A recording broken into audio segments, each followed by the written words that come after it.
When I was 22, I started renting the downstairs apartment in my parents' house.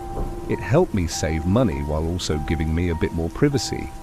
Even though my parents were away quite often, it still felt like I never had true privacy. I couldn't even have friends or girls over without worrying about being interrupted. The downstairs unit was separated from the main house by a lockable door in the stairway. It had an open layout with a small kitchen connected to the living area.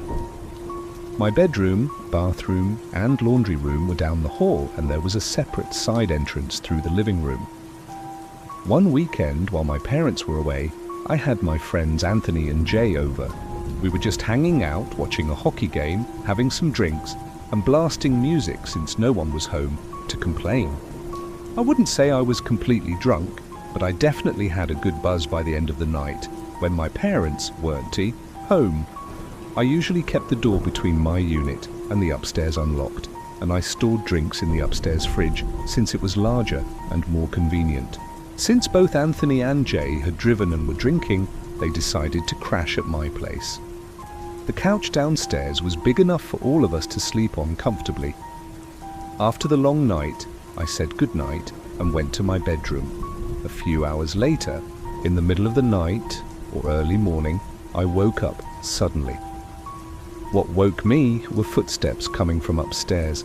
I assumed it was one of my friends grabbing water from the upstairs fridge, so I didn't think much of it and tried to fall back, asleep. But then, a couple of minutes later, I heard the doorknob to my bedroom jiggle. Someone tried opening it, but it was locked. Thankfully, I always lock my door out of habit.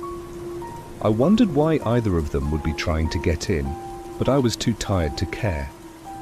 I figured if I just stayed quiet and pretended to be asleep, they'd go away, and it worked. I eventually drifted off again. The next morning, Anthony was already gone, but Jay was still asleep on the couch. When he woke up, I asked if he had tried to come into my room last night. He said he didn't think so, but he didn't remember much since he got pretty drunk.